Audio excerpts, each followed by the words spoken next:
The Altenew November 2024 release is here and it is jam-packed with stamps, dies, stencils, and lots more. Hello everyone, I'm Rebecca Keppel, and this video today is part of the Altenew November 2024 release video hop. There are tons of prizes to be had, $300 worth of prizes in all, so be sure to watch this video, and I'll give you a little keyword at the end to comment below, and that will help you to enter to win all of these amazing giveaways. But for now, let's check out some of the November 2024 Altenew release. Let's start with the Build a Garden subscription. It's called Breezy Petals. You can see there's a great 6x8 stamp set with 2 different floral stamps, and they have it marked so that you can easily see parts of the stencil that go with part of the stamp. Here is the layering stencil. I know it looks a little confusing, but actually it's very easy to follow. And this is the Breezy Petals add-on die set. So there are dies to cut out certain sentiments from the stamp set and both of the floral bouquets. So I'm starting with the larger floral bouquet. I have a piece of A2 white cardstock. I have it horizontally so that I could see how much of that floral I could fit on one piece of paper. I am going to change the orientation for the card. Do whatever makes sense to you when you're stenciling and when you're then making your card. I really like A2 cards and that format of a vertical card, but sometimes stenciling, it makes sense to have the paper in a different direction to follow those stencils more easily. So you can see that the subscription kit does come with one of the mini blending brushes from Altenew. This is the perfect size. I love this size. They do have detailed blending brushes for teeny tiny areas like the centers of those flowers, and I will use one of those here, but the main brushes that I use are those mini blending brushes. I'm going to use some of the satin masking tape to hold those dies in place and cut them out. And then I'm going to grab a piece of pattern paper. And this paper is also from the release. There's tons of cardstock colors available now, and they go really well with all of their ink colors. I'll add a sentiment. It says sending hugs, and you're able to die cut that out so you can pop it up. And then I'll add a little bit of liquid adhesive around this. I love the Perfect Picker, which is this tool that you can pick up sequins and add them to your card. So I'm adding sequins everywhere these days.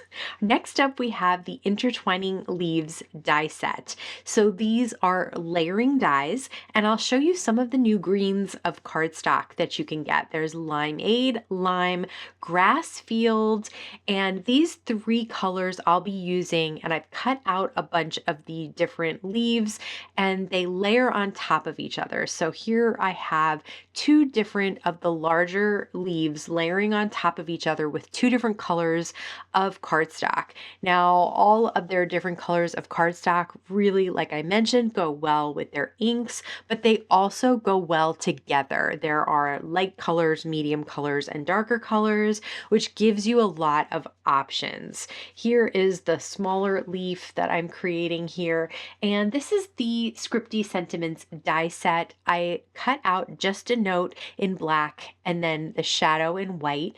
I'm using some of the sparkle glitter tape in this green color that went really nicely with those leaves. I love that glitter tape because the glitter does not rub off, and it's an easy way to add glitter to your card without the mess because the tape just tears, and you can add it to the border like I did here or in the center, whatever you like. Once again, I've added some gold sequins just for a little bit of extra shine.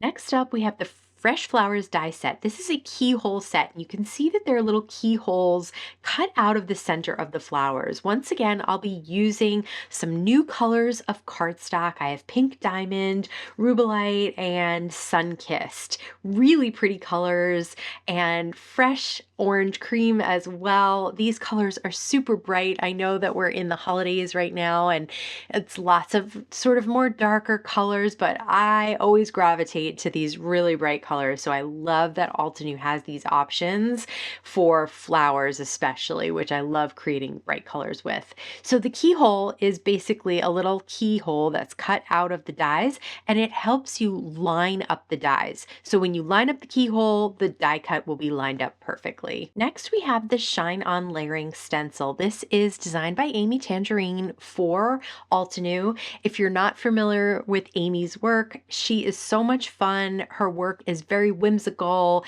and just lots of bright colors and bright images and playful images. So I've used the stencil in the center of the card, and then I've used half of it at the top, half at the bottom. I'll add some sentiments from one of her stamp sets, and then I'll add some glitter tape on both sides of the card this time.